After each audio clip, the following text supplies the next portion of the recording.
Singkat cerita, setelah kemunculan dari Cry menuju ke tengah arena dengan menggunakan bantuan dari kekuatan teleport Sister Fox, maka di saat yang bersamaan itu, Sorao yang sekarang sangat terkejut dengan kedatangan dari Cry yang asli, dia pun kini akhirnya langsung melompat ke belakang untuk dapat bisa menjaga jaraknya demi dapat menahan semua serangan dadakan dari Cry.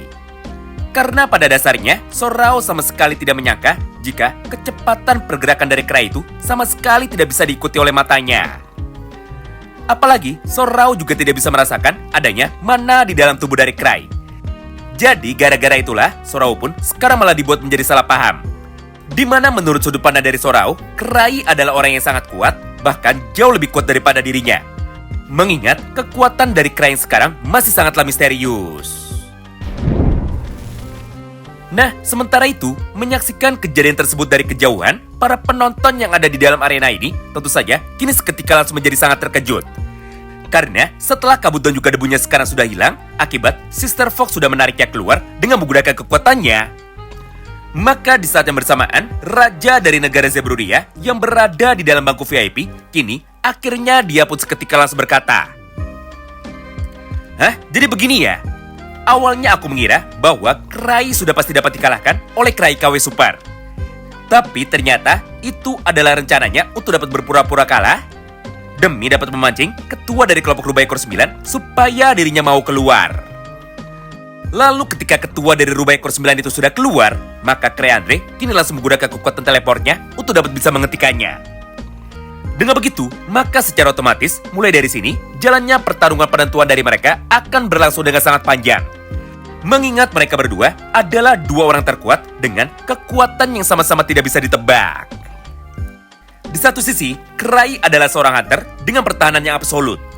Alias, tidak ada satupun serangan yang sekarang dapat bisa mengenai tubuh dari Cry. Sedangkan di sisi lainnya, ketua dari kelompok rubah itu adalah penyihir level tinggi dengan kekuatan yang tidak bisa diremehkan. Mengingat setelah dirinya sudah berhasil diserang berkali-kali dengan menggunakan kekuatan sihir dari Cry KW Super. Tapi faktanya, tidak ada satupun serangan sihir petir dari Cry KW Super yang sekarang dapat melukai tubuh dari ketua rubah. Yap, tentu saja ucapan dari Raja Zebrudia itu adalah sebuah kesalahpahaman. Karena kenyataannya, sihir dari Cry KW Super bukan bisa ditahan oleh Sorao. Tapi memang pada dasarnya, aim dari Cry KW Super yang ngaco. Sehingga seperti yang kami jelaskan kemarin, semua teknik sihir dari Cry KW justru malah nyasar menuju kepada tubuh dari Cry. Nah, setelah diperlihatkan tentang seperti apakah respon dari Raja, maka pada halamannya berikutnya, Shin pun kini kembali berpindah menuju ke dalam arena pertarungan lagi. Di mana pada momen itu, Sorao yang sekarang sudah mulai terlihat sangat panik, akhirnya dia pun segera memerintahkan para anak buahnya untuk dapat segera menyerang Raja dan juga menyerang para peserta yang sekarang ada di dalam turnamen dari para hunter. Karena menurut Sorao, ini adalah waktu yang tepat untuk bisa membunuh Raja ketika petarung terkuat dari mereka, yaitu Cry Andre, sekarang sedang berada di dalam arena. Mendengar semua ucapan itu dari Sorao, Cry pun kini seketika langsung membalasnya. "Hah? Anak buah? Oh iya, apa sekarang kau tidak tahu bahwa kelompok rubah ekor 9 saat ini sudah berubah menjadi sebuah organisasi tahu goreng? Jadi seharusnya tidak akan ada pasukan bantuan yang sekarang bisa datang untuk dapat menyerang Raja. Karena pada dasarnya, sekarang mereka semua sedang sibuk untuk bisa berjualan tahu goreng." Menariknya, ternyata semua ucapan dari Cry barusan sekarang akhirnya langsung menjadi kenyataan. Mengingat ketika pasukan dari Sorao sekarang sudah dipanggil, ternyata tidak ada satupun pasukan rubah ekor 9 dari cabang Zebrudia yang sekarang akhirnya bisa muncul untuk bisa menjalankan rencananya. Bahkan di dalam pertarungan ini, Gav yang merupakan anggota ekor 7 mereka sekarang juga sudah tidak ikut datang lagi. Dengan begini, maka pasukan dari rubah ekor 9 yang bisa bergerak untuk dapat bisa membuat kekacauan jumlahnya sekarang hanya sedikit. Gara-gara itu, mereka pun sekarang malah memutuskan untuk dapat memfokuskan kekuatannya demi dapat menyerang Raja dan juga membunuh putri mereka, yaitu Putri Murina. Nah, disinilah sebuah plot twist besar yang sebelumnya sudah direncanakan oleh Sitri. Akhirnya, kini berhasil menjadi kenyataan juga, mirip seperti rencana dari Cry. Mengingat ketika para anggota dari Clan First Steps saat ini sudah melihat bahwa putri dari Raja sekarang sedang diculik oleh pasukan dari kelompok rubah yang tersisa, maka di saat yang bersamaan itu, mereka pun langsung bertanya kepada Sitri tentang apa yang sekarang harus mereka lakukan. Apakah sekarang mereka harus pergi untuk dapat bisa menyelamatkan putri? Mendengar pertanyaan itu dari teman-temannya, Sitri pun kini kembali tersenyum dengan licik. Serta sambil memasang wajah yang sangat menyeramkan, Sitri pun sekarang langsung berkata seperti ini. Haha, tidak perlu. Aku sudah menaruh senjata rahasiaku, yaitu Kill 2.0. Jadi untuk sekarang, kita tidak perlu melakukan apa-apa. Mengingat kekuatan dari golemku saja, sekarang sudah cukup untuk dapat bisa mengalahkan para pasukan rubah yang menyerang. Lalu setelah menjelaskan mengenai rencananya itu, maka pada halamannya berikutnya, Shin pun kini langsung berpindah menuju kepada sudut pandang dari raja. Di mana di dalam praktiknya, golem buatan dari Sitri yang paling baru, alias cloning dari Putri Murina yang kebetulan sudah disita oleh pihak kerajaan dan sekarang berada di samping tubuh dari raja. Akhirnya, golem itu pun kini seketika langsung diserang dan juga golem itu pun sekarang langsung menjadi diculik. Karena pada dasarnya, mereka sama sekali tidak tahu bahwa itu bukanlah Putri Murina yang asli, alias itu hanyalah sebuah cloning saja. Berdasarkan hal itu, maka Raja pun sekarang sama sekali tidak terlihat panik. Serta di saat yang bersamaan, Raja pun justru malah memerintahkan para kesatrianya untuk dapat bisa melindungi para warga sipil, bukan untuk dapat melindungi cloning dari putrinya. Mengingat Raja pun sangat percaya bahwa golem buatan dari teman-teman Cry pasti adalah golem yang sangat kuat. Nah, di momen inilah sebuah pertarungan besar antara golem buatan dari Sitri melawan pasukan dari kelompok rubah ekor 9 kini akhirnya seketika langsung dimulai. Di mana ketika kelompok rubah ekor 9 sudah bisa membawa tubuh dari Murina menjauhi arena pertarungan ini, maka tiba-tiba saja Murina yang saat itu sedang dimasukkan ke dalam karung, akhirnya dia pun kini seketika langsung mengamuk. Lalu tanpa berdugu lama, dia pun sekarang langsung mengeluarkan sebuah pedang kecil dari balik bajunya untuk dapat bisa bertarung melawan mereka. Menyaksikan perlawanan dari Putri Murina, pasukan rubah ekor 9 tentu saja sekarang sama sekali tidak bisa tinggal diam. Hingga di saat yang bersamaan, mereka pun kini langsung bergerak menuju ke arah Putri Murina dengan niat untuk bisa mengalahkannya. Tapi sayangnya, kekuatan dan juga kecepatan dari golem buatan Sitri ini jauh lebih hebat daripada kekuatan dan juga kecepatan mereka. Sehingga tidak peduli sebanyak apapun serangan yang diarahkan menuju kepada Putri Murina. Namun faktanya, tidak ada satupun serangan dari mereka yang saat ini mampu untuk dapat melukai tubuh dari Murina. Bahkan, kalaupun ada satu buah tebasan pedang yang dapat mengenai tubuh dari Putri Murina, tapi pada akhirnya, tebasan dari pedang itu pasti akan langsung menjadi terpental. Karena pada dasarnya, tubuh dari Putri Murina sangatlah keras sekali, mirip seperti memukul besi. Nah, di momen inilah, pasukan dari kelompok rubah ekor 9 akhirnya sekarang langsung memutuskan untuk dapat bisa merubah rencananya. Karena menurut mereka, jika Putri Raja tidak bisa dikalahkan dengan menggunakan kekuatan tebasan pedang, maka satu-satunya cara untuk bisa mengalahkannya adalah dengan menggunakan kekuatan sihir dari para magus yang sekarang ada di dalam kelompok mereka. Hingga tanpa menunggu lama, mereka pun akhirnya langsung memutuskan untuk dapat menyerang dengan menggunakan teknik sirapi tingkat tinggi. Akibat semua serangan dari para magus, maka di momen yang sama itulah, wajah dan juga tubuh dari Putri Murina sekarang akhirnya langsung menjadi terbakar. Serta gara-gara itu jugalah, pergerakan dari Putri Murina sekarang langsung menjadi berhenti. Walaupun pada awalnya mereka mengira bahwa Putri Murina sekarang sudah berhasil dibunuh, namun faktanya, golem dari Sitri itu sekarang hanya melakukan perubahan mode. Dari yang awalnya mode menggunakan pedang, maka dia pun sekarang langsung berubah menjadi mode petarung dengan menggunakan tangan kosong. Gara-gara itu, maka di saat yang bersamaan, Murina pun sekarang langsung membuang pedangnya. Serta tanpa menunggu lama, dia pun sekarang langsung memutuskan untuk dapat bisa melompat tepat ke atas tubuh dari Magus. Lalu secara brutal, Murina pun segera menghantam wajah dari para pasukan rubah ekor 9 itu dengan menggunakan kekuatan pukulannya. Hingga pada akhirnya, tidak ada satupun dari mereka yang sekarang masih bisa selamat. Nah, berkat amukan dari golem buatan Sitri itu, maka secara otomatis, para pasukan dari kelompok rubah ekor 9 yang tersisa, sekarang semuanya sudah berhasil dikalahkan tanpa ada satupun dari mereka yang saat ini masih berdiri. Menarik ya, semua rencana dari Sitri itu ternyata awalnya adalah rencana dari Cry. Mengingat dulu, Cry memang pernah meminta Sitri untuk dapat bisa melatih Murina dan juga untuk dapat bisa mempersiapkan Murina. Karena menurut prediksi dari Cry, ketika nanti mereka akan kembali berpergian, Maka terdapat sebuah kemungkinan besar bahwa Murina pasti akan menjadi target dari serangan para penjahat. Walaupun pada dasarnya ucapan dari Krai itu hanyalah sebuah ucapan asal-asalan saja, namun Citri pun justru malah dibuat menjadi salah paham. Sehingga ketika dirinya mendengar semua permintaan dari Krai, maka Citri pun langsung membuat sebuah cloning dari tubuh Murina serta melatih golem baru dari Murina supaya dirinya bisa bertarung. Karena dengan cara seperti itu, sudah jelas tidak akan ada musuh baru lagi yang nantinya dapat bisa mengalahkan Putri Murina.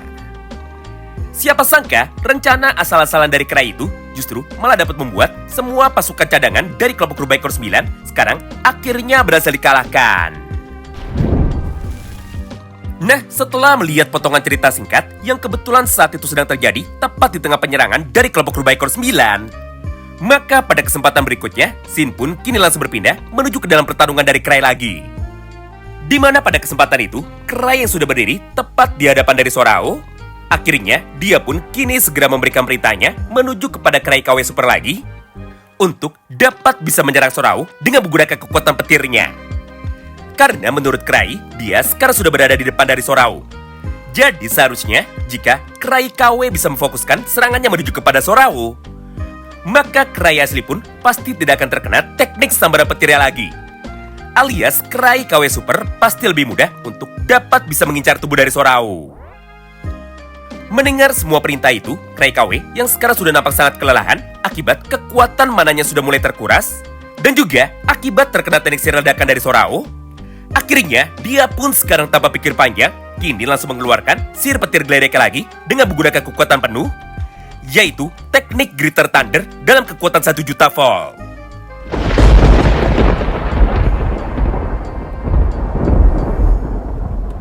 Tapi sayangnya, untuk yang kesekian kalinya, semua serangan dari Krai KW lagi-lagi kembali menjadi salah target.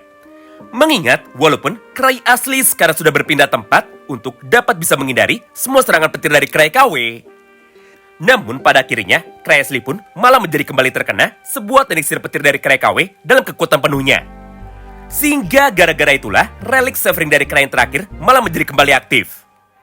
Yang artinya, relik Severing dari Krai sekarang semuanya sudah habis, alias sudah tidak ada satupun yang tersisa. Di momen inilah, Krai pun sekarang langsung menjadi sangat menyesal karena dirinya telah meminta bantuan dari Krai KW untuk dapat bisa menyerang Sorao. Mengingat kenyataannya, walaupun Krai KW adalah seorang penyihir elemen petir yang sangat kuat, tapi ternyata dia pun sama sekali tidak berguna. Lebih parahnya lagi, ketika saat ini Krai asli mencoba untuk dapat bisa menoleh ke belakang, maka di saat yang bersamaan itulah, Krai KW pun kini tiba-tiba saja langsung menjadi pingsan karena mana yang ada di dalam tubuh dari Krai KW sekarang semuanya sudah terkuras. Menyaksikan semua itu di depan matanya, maka Krai asli pun langsung berkata seperti ini menuju kepada Krai KW. Aduh, sudah tidak bisa membantu, sekarang malah menjadi tambah beban. Aku bingung apa yang ada di dalam pikirannya dan juga sebenci apa dia menuju kepadaku. Karena sejak tadi, tidak ada satupun teknik sihirnya yang dapat bisa mengenai tubuh dari ketua rubah. Mengingat semuanya justru malah diarahkan menuju kepadaku. Jadi jika nanti dia sudah bangun, maka aku akan memberikan pelajaran kepadanya. Sementara itu, respon yang sangatlah berbanding terbalik sekarang justru malah dapat kita lihat dari sudut pandang Sorao. Di mana pada kesempatan itu, atau tepatnya setelah melihat tubuh dari Krai yang sekarang sama sekali tidak terluka walaupun sudah terkena teknik sihir petir dari Krai KW, maka secara otomatis Sorao pun sekarang langsung menjadi terkena mental. Hingga secara refleks, Sorao yang tubuhnya sekarang mulai gemetar, akhirnya dia pun kini kembali melompat mundur untuk dapat bisa menjauhi dan juga untuk dapat menjaga jarak dari Krai. Karena untuk saat ini, dirinya sama sekali tidak tahu apa rencana dari Krai yang selanjutnya.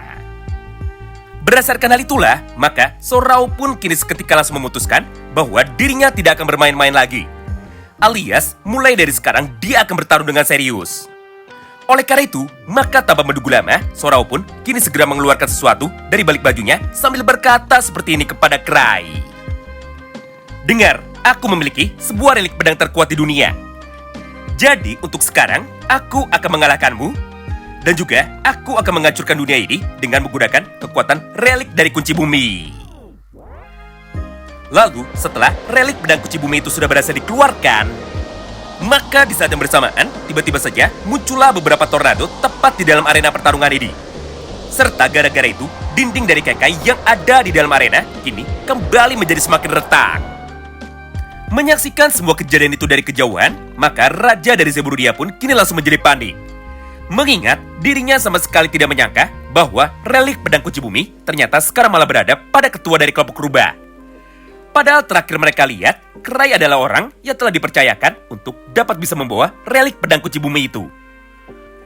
Berdasarkan hal itu, maka kita dan juga Raja sekarang menjadi pusing dan juga menjadi bertanya-tanya tentang apakah yang sekarang sebenarnya sedang terjadi tepat di dalam medan tempur ini.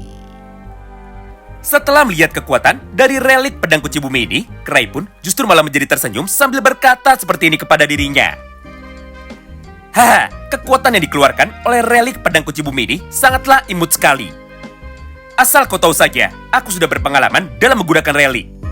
Jadi hanya dengan melihat dan juga hanya dengan menyentuhnya saja, aku pun sebenarnya sudah tahu sebesar apakah potensi kekuatan maksimal dari relik pedang kunci bumi itu. Yang artinya, kekuatan yang baru saja dikeluarkan oleh Sorao saat ini baru kurang dari 1% saja. Atau dengan kata lain, menurut pendapat dari Krai, walaupun Sorao sekarang memiliki relik pedang itu, namun pada akhirnya dia pun sekarang sama sekali tidak bisa menggunakannya. Kemudian, setelah mendengarkan Krai berkata seperti itu di dalam hatinya, maka tanpa banyak basa-basi, Sorao pun kini segera berniat untuk dapat bisa menyerang tubuh dari Krai dengan menggunakan kekuatan pedang dari kunci buminya itu. Dengan niat untuk bisa mengalahkannya dan juga untuk bisa membunuhnya menggunakan 1 kali ayunan pedang. Tapi di saat relik pedang kunci bumi itu sekarang sudah berhasil diayunkan, maka tiba-tiba saja tepat di saat yang bersamaan itu sebuah kejadian menarik yang sekarang sama sekali tidak kita sangka akhirnya kini langsung terjadi tepat di hadapan kita semua. Di mana di dalam praktiknya relik pedang kunci bumi milik Sorao sekarang akhirnya kini seketika langsung berubah menjadi sebuah tahu goreng dengan bentuk seperti ini. Lalu tahu goreng itu pun kini langsung terjatuh ke tanah tanpa bisa dikendalikan lagi oleh Sorao. Yang artinya, relik pedang kunci bumi milik Sorao sekarang sudah ditukar oleh Gav dengan sebuah tahu goreng. Ketika sebelumnya Gav sedang diserang oleh Sorao dan juga sebelum relik itu bisa direbut oleh Sorao. Jadi gara-gara itu, maka ketika kekuatan mana penyamaran relik dari Gav sudah habis, tiba-tiba saja bentuk relik pedang kunci bumi ini sekarang langsung berubah menjadi sebuah tahu goreng. Wow, menarik banget ya.